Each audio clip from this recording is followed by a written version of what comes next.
كان يا مكان في قديم الزمان، كان الخير مالي المكان، كانت الريشة تقهر الميزان، وكان الشيخ يقطع البلدان، وكانت العرسة تغدي القبيلة وتزيد حتى الجيران، وكانت الخبزة تكفي القانع والجيعان.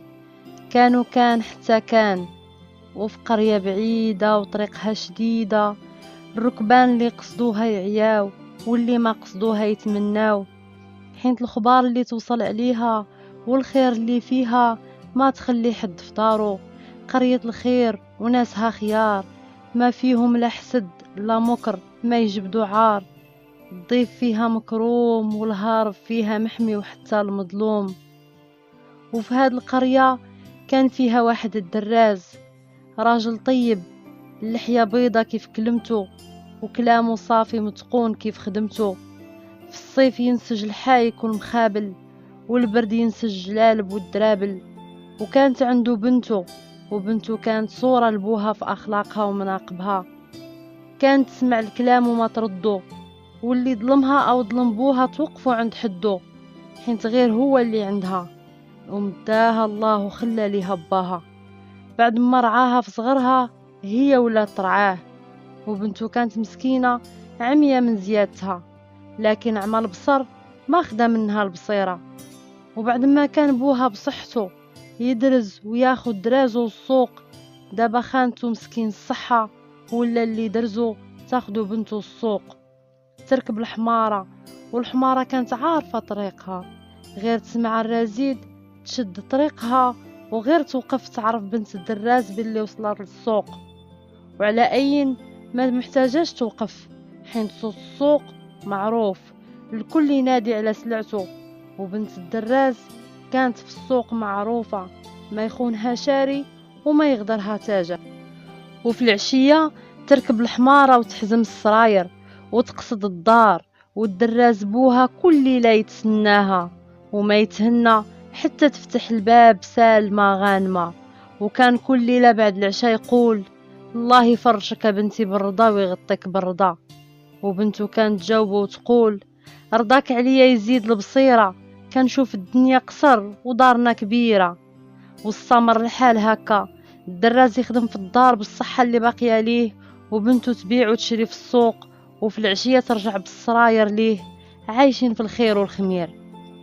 واحد النهار كي العادة حملت بنت الدراز الحمارة بالدرابل، حينت كان ساعتها الشتا والبرد، وقصدت السوق تشوف رزقها.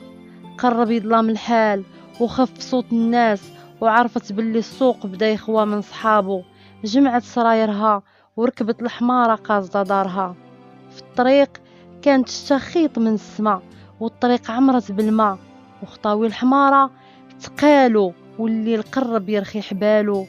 ضربت واحد الرعدة تصم الودنين، وحين ودنين الحمارة طوال خافت هربت بنت الدراز وسط الغابة. جرات وجرات وما وقفت حتى تنص الليل، والليل في الغابة ما هواش ليل القبيلة. بنت الدراز ما عندها بصر، وما عرفت المكان اللي وصلت ليه الحمارة. نزلت وصاحت ونادت، لكن ما جاوبها حد. خافت المسكينة وبكات، ربطت حمارتها مع واحد الشجرة ونعست حتى الصباح ممكن يشوفها الغاشي. وفي الصباح صحى الجو وطلعت الشمس، لكن حتى آدمي ما سمعاته، غير الفراخ في السماء والريح تحرك الوراق.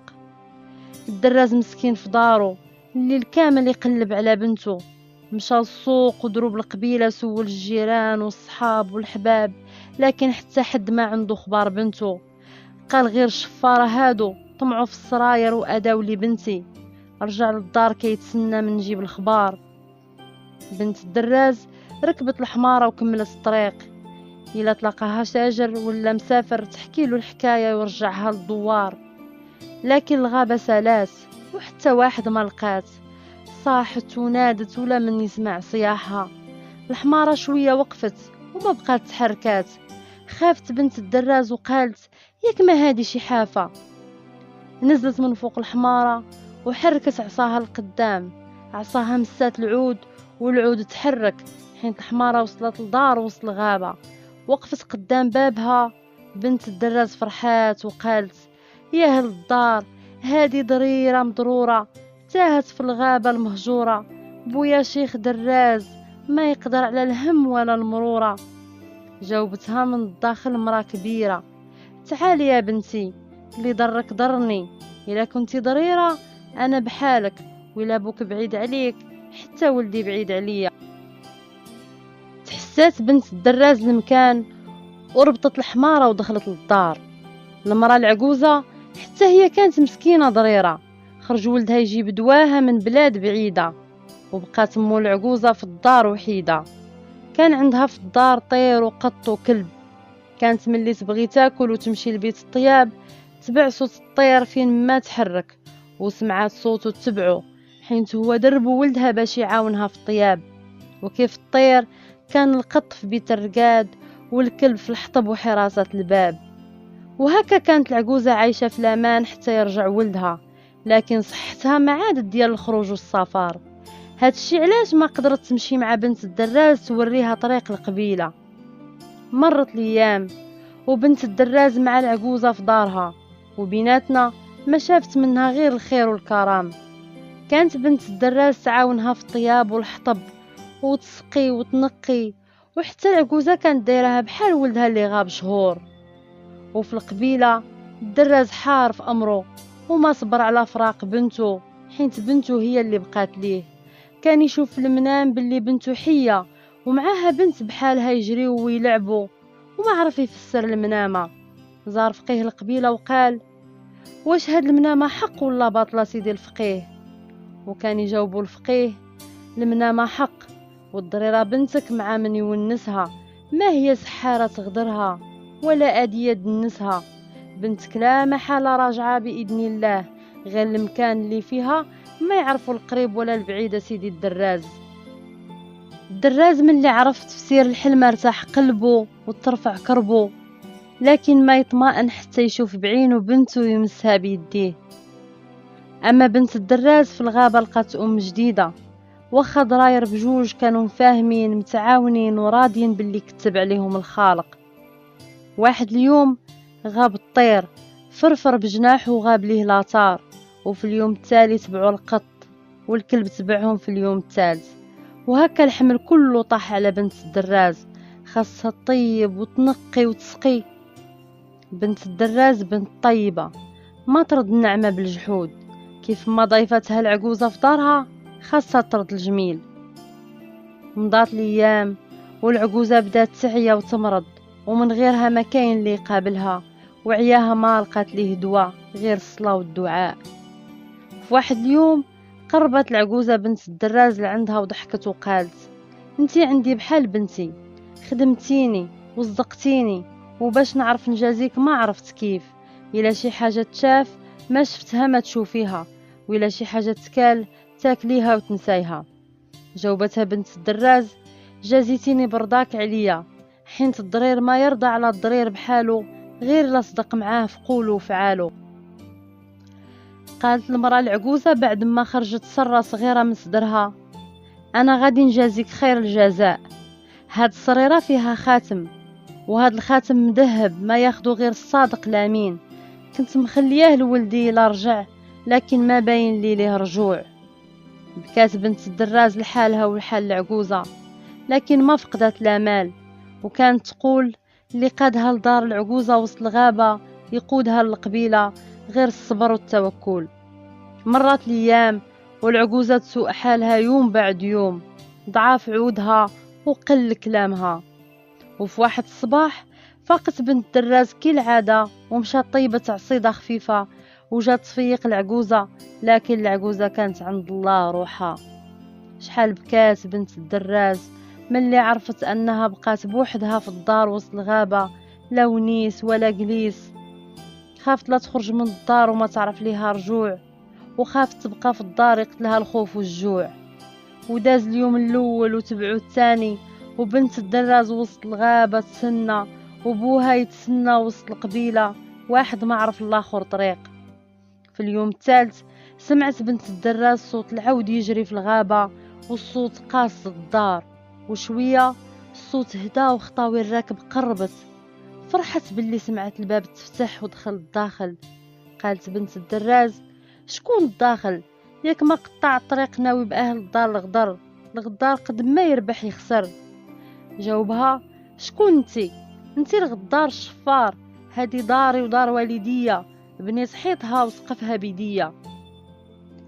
ملي كمل الضيف كلامو عرفاتو بنت الدراز باللي هذا هو ولد العجوزة اللي حكات عليه. فرحات وحزنات، فرحات حين تعرفت ما منو يدايا، وحزنات حين اللي جا على قبلها مشات وخلاتو، مشات حياتها وبقات حياتو. الضيف ملي شاف مو ميتة ظن باللي بنت الدراز قتلتها، حينت ما عرف باللي حتى هي ضريرة، لكن ملي عرف الحكاية وعرف باللي هي اللي رعاتها في غيابه بردت نارو. كانت بنت الدراز هازلة بالجوع ويابسة بالبرد، وكيف ما رعات هي مو خصو يرعاها.